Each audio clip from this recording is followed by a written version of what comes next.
No, that's it. And then this is what it's going to start like.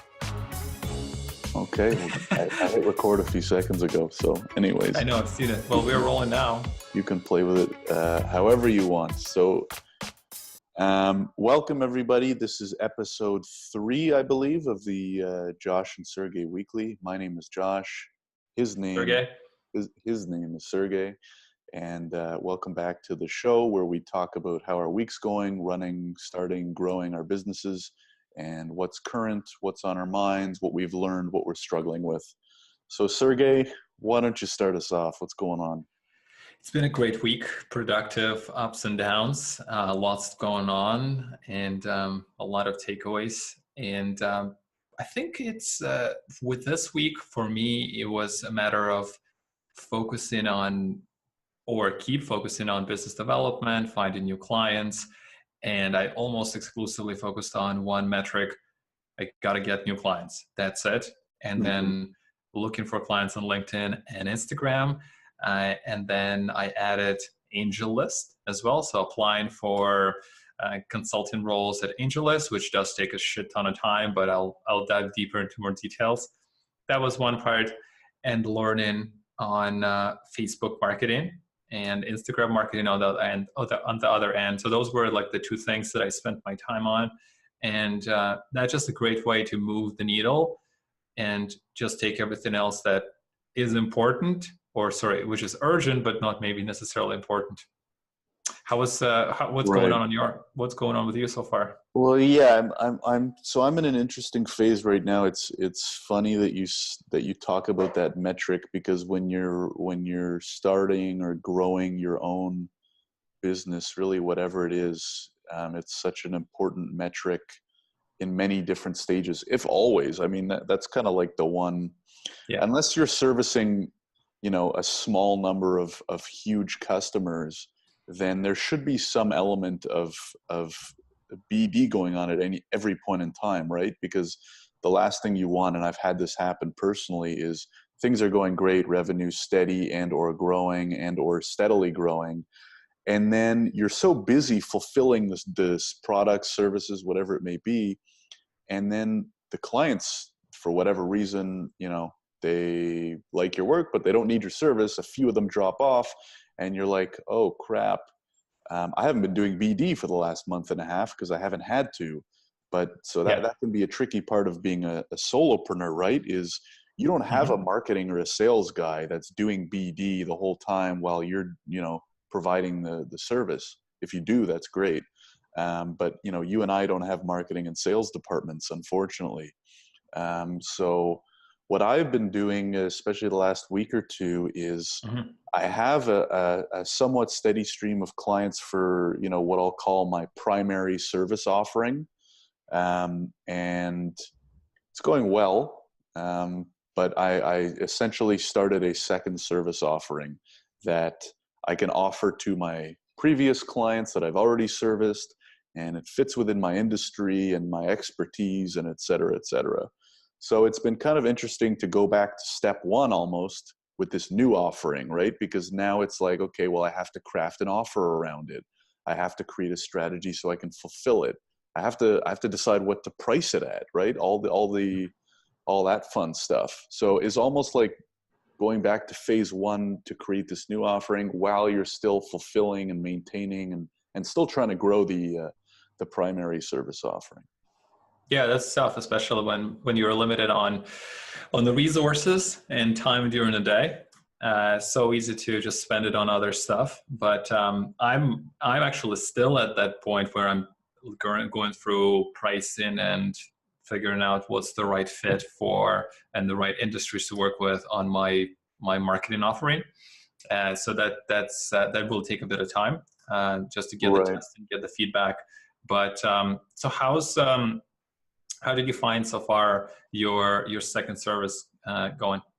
It's going well, and I wrote this in my email today to my email list. If you're not on my email list, we'll throw a link up in the description. But I send 3 emails a week, just little blurbs about what I'm thinking of, what I'm working on, what I'm struggling with.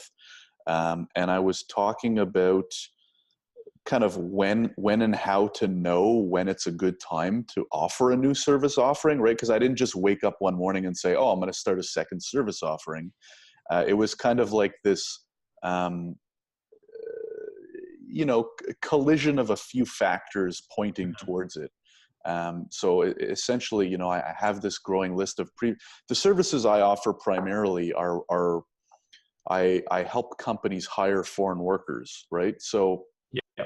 in the foreign worker side of things, it's a one-time shot, right? I get their work permit so they can come work in Canada. So it's done. With the companies, it's more ongoing, because if they want to hire more and more workers, they keep using me. But the thing is, there was essentially an upsell potential to the clients that I'm bringing. So the foreign workers that are coming here, they come here, they work for a little bit, and then they realize, oh, I want to stay in Canada longer, so I need this other work, this other permanent residency. So, things were kind of, I had a little bit of free time because I've been doing the first service offering so much that I've optimized it and I've automated it. And now I have an assistant doing a lot of that work. So I had some free time and was like, well, I could either just get more corporate clients. They're a little tough to get and tough to keep, or there's this other service offering I could give to these workers that have already worked with me. They already trust me. They already know me, and they all need this other thing. So why don't I just start offering it to them? You know what I mean? So of course. Those types of scenarios don't always jump out at you. But sometimes you keep your eyes open, so to speak, to the market. Now, those clients weren't specifically messaging me, hey, Josh, can you help me with this? But I know that they will need it down the road anyways. And I would rather go to them and say, hey, I think you might be interested, or you might need this. It was a pleasure working with you before. Here's what I offer for that. And so first thing I did, and this is, something that probably a lot of companies don't take advantage of. If you've read, I don't know if you've ever heard of Jay Abraham. Of course. Really great marketing guy. He wrote a book called, what's it called? I think it's something along the lines of how to get everything you can out of all you've got. I think that's the title. And it's a great book because of how simple it is. Basically what he does is he goes through like the nuts, like we like to overthink things, right? We look for the fancy this and the good strategies and the itty bitty copywriting changes. He goes through the very basics, like fundamentals of like great ways to start and grow a company. And one of the kind of key lessons is like, your previous clients are your easiest future clients, right? Because they know you, they like you, they trust you. I mean, hopefully you did a good job the first time around. So stay in touch with them, right? Or get referrals have a referral program or whatever. Anyways, all that is to say, the first thing I did is I made a list of all the previous clients that I brought over. I made a list with their email, and then I emailed every one of them. And a nice portion of them, some of them it's like not good timing, they don't have the funds, whatever, that's fine. But a good portion of them are very interested. So anyways. Well, that's the way to do it. Yeah, I mean, that's the low-hanging fruit, right? For step one. So anyone out there who, maybe you're struggling with growing, use your network, and use your previous clients. If you're not getting in touch with them every 6 months, even just to say, hey, what's up, then I think you're missing out. Like, for example, Sergey, for you, like a year from now, you're going to have this list of like clients. Some of them you worked with for a little bit, some of them you worked with for longer. But as soon as any engagement or whatever with them ends, they better already be on or go onto a list with a reminder that's like every 3, 4, 5 months. Send them an email, just, hey, what's up? Or throw them on an email list once a month to Sergey Ross newsletter, so that you stay top of mind, right? Absolutely. No, definitely just keeping a relationship going and just delivering some sort of value, even a little bit of for free, some kind of a little gift, something like a book. Just send them a card like, hey, I'm still remember, something like Christmas that. comes around, whatever. But what I like in your case is that the fact that, you know, you work with government, who knows what's going to happen with one program. You have to now, those gonna, like, something happens, you got to back up, which is Yeah, great. I mean, diversifying. Yeah, it's essentially a form of diversification. Yeah. So what about you? What part, is there something you're kind of struggling with or still trying to think out that we could like bounce ideas off of? Yeah, so far, the biggest question mark that I have is, I'm working on with looking for small businesses to help them with marketing, and that could be LinkedIn, Facebook, that could be content, that could be Instagram. The challenge with all the platforms is that it does take a little bit of time for me to learn all the basics. So for example, like LinkedIn, I know pretty well. I spent a lot of time there. I definitely want to learn a little bit more. Facebook takes quite a bit of time, and it's not super easy to learn. It's a new platform, really, really complicated. You could create a simple ad, or you could basically run a page. It's relatively straightforward, but if you really want to do it well, it will take quite a bit of time to learn. Instagram is a pretty complicated one as well. If you actually looking to grow the followers, I have the tactics now. It's just a matter of like, when do I have time to do it? So for me, it's just a matter of figuring out, where do I focus myself, what efforts I put in on which platform. And if I do all of them, the advantage of that is, well, I could implement that on all my clients. I'll charge them more. They're probably going to get better results. Or I just focus on one or two of those platforms, and that will be easier. But then it will be just more, kind of a smaller proposal. Right. I mean, I'm going to give you my opinion, and I think you're going to already know what my opinion is before it comes out of my mouth. But in Yes. my humble opinion, you pick one, you become the master of it. You're already very, very good with LinkedIn. So think about it right now. Here's three platforms: LinkedIn, Facebook, Instagram. Now, Facebook and Instagram are all managed the same, right? It's all done through Yeah. the Facebook ads. So that's actually, you combine it together. For paid, yes. For paid, correct. Yes. Yeah. So right now you're like LinkedIn, like if this was like expert and this is like rookie, your LinkedIn skills, experience, whatever you want to call it, is like probably pretty high, right? Like Yeah. it's in the upper half for sure. But if you're talking about Facebook and Instagram, I'm assuming it's like bottom half, like somewhere Yeah. here, Oh, for whatever. sure. You still have a lot of learning to do. Absolutely. Why would you spend the time and energy trying to raise this up to here when the amount of time and energy, you don't even need to improve your LinkedIn skills to start selling the services? And I know that because you've done it for me and I've seen the results. So Yeah. Well, sure. number one, you don't even have to improve per se. But number two is, the amount of effort it'll take you to go from here to here is probably less than what it'll take to go from here to here for Facebook, right? Because you still have to learn all of that. In LinkedIn, you already know 80% of it. It's just some little Yeah. nuanced things and little Yeah. improvements. Yeah. The thing is, like, for me, and this is probably my personally, I want to learn everything, and I want to learn everything about, Right. well, on a like marketing side, like digital marketing side. I do realize that there's things there will be more important than others, but I want to learn. I Right, but want to you're learn. getting started, right? So Yeah. for example, we were talking off air before the show.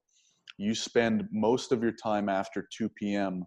just learning Facebook and Instagram ads, right? Yeah. What if you just spent all of that time getting more LinkedIn clients?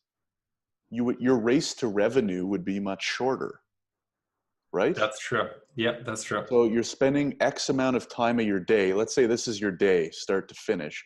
You're spending Yeah. X amount of your day learning, which is not creating any revenue yet. I mean, it Right. indirectly will down the road. But what if Yeah. you spent that portion doing more BD? Then you have revenue quicker. And I mean, essentially what I'm recommending you Yeah. to do is do exactly what I did, right? I picked one service offering. So Right. it's quicker and easier to get clients. And then I did it so many times that I was able to automate it. And effectively now I can do it in my sleep. And I've hired an assistant to help do a lot of it for me, Right. which frees up more time. Now I've included a second service offering that's related to the first that I could sell to the first. And so Mhm. I don't have to go, I don't have to convince these people. So I'll give you some numbers. I had a list of Yeah. 38 people. I just emailed them, and like Yeah. over half of them are interested. I'm not saying they're all going to buy, but over half of them are interested. So let's relate that back to you. Sergey now goes all in on LinkedIn. You start Right. getting clients quicker, you get revenue quicker, and you're improving quicker, right? With LinkedIn. Yeah. So 6 months from now, you have the process down pat because you've been doing it multiple times, whatever, whatever. Now you're like, okay, I've automated a bit. Maybe I've hired some help. Maybe I've outsourced. Now I have some free time. Now you learn Facebook ads and you have a whole list of clients, and you can be like, hey, Mr. or Mrs. A through Z, you trust me, you know my service, you like my services. Do you Yeah. also want these Facebook services? And it's like, think of how much easier of a Sure. sell that becomes. You know what I mean? Yeah, it's true. It's true. I think the only thing that, and I mean, it logically totally makes sense. Absolutely the right thing to do. I think the only benefit of learning them all at the same time is that there are a lot of things that are related. Like, for example, Right. like But that's only going to make learning down the road easier. that's true. You know what I mean? Because once you Yeah. become the LinkedIn master, 6 months from now, you go into Facebook, you pull it up, you're like, oh, you know what? This actually isn't too hard because I know everything that has to do with LinkedIn. And like all these ad stuff, like, yeah, they're all a little bit different, but Yeah. they're all a little bit the same too. Yeah. There's only so many ways you can design and do targeting and make an ad and whatever. Um, it sounds like you have a lot of hands in a lot of different baskets. And I mean, listen, you do, you know, we're living in a Sure. free world, and I know some of the listeners probably don't know that, you know, your kind of curiosity and you love learning, and you do want to do it all. But Yes. I would say, or what I would put in my head is, yes, one day I will learn it all. For right now, I'm going to do what makes the most business sense, because you only have 24 hours in a day. I think you That's only true. sleep what, 5, 6, 7 hours. So you only Yeah. have, you know, 17, 18 hours awake each day. Right. And Yeah, no, this is a that's good. my This is a good thinking. one. That's a good one. I mean, I'll definitely look into it. I'm looking at it all the time. Like, am I spending the right amount of effort at the moment? And yeah, I mean, LinkedIn is the quickest way to go forward, just to kind of to accelerate. Absolutely. I was Get to revenue first. Get to yeah, revenue as fast as possible, in my opinion. right. I was having a podcast today with a lady who runs a cyber security company in the UK, London, Hmm. and they reached out to me on Facebook, and I checked out their website, and these guys are doing something really extraordinary. They have a small company in the UK, started in 2017, called Cybermaniacs, and then they teach other organizations how to be more secure, how to be more, change your passwords, make sure that all is in compliance. And it's an extremely boring topic. Nobody really cares. Nobody wants to hear about DNS servers and HTTPS requests. And so what Mm-hmm. they did, the founder created puppet characters. And the puppet characters, they Oh yeah, they I saw because you posted that today. yes, Saw that yes. on your Facebook. Yeah. And then the puppet characters, essentially they talk about these things in a super humorous manner. And it reminded me of the show. The show of Alf, the Alf Hmm. show. That was in the States. Yeah, I loved it, and I know a lot of people still like it. But it was just the way they differentiated themselves from everybody else. Nobody does it. And then Hmm. they created videos that are extremely funny. And then you do learn this stuff. Now it does take them probably more effort, more time. It's a lot more costly, but it's so smart to create a brand build it on characters like puppets, and they are like giving them names, and then they use them even in their conference videos. Like they Hmm. have a conference or a trade show video, they have those puppets, and they have, as everybody else, as every other company, about company video. It's the most engaging one I've seen out of everybody else. The soundtrack and the characters they created are amazing.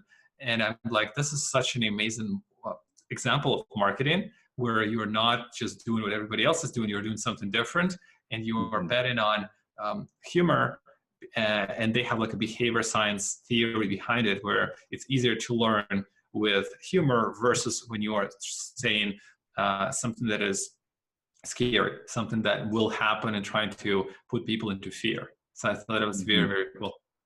Yeah, I mean, it's becoming harder than ever, right? There's so many, we see so many advertisements in a day, and people are getting better and better at it. So if, find a way to stand out.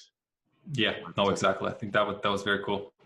So I really like that. We're coming up on our 20-minute mark. Any last words, Sergey? Yeah, let me see. Like just looking at my list. Yeah, I think that's pretty much it. I did spend quite a bit of time on Facebook, just helping one of my potential clients, and like just was looking at how difficult it is to create a good ad, like really good ad that actually makes brings engagement. Not easy. Like, and then when you trying to create an ad that it has aspirational aspect, and then it's also relatable. So if you like look at the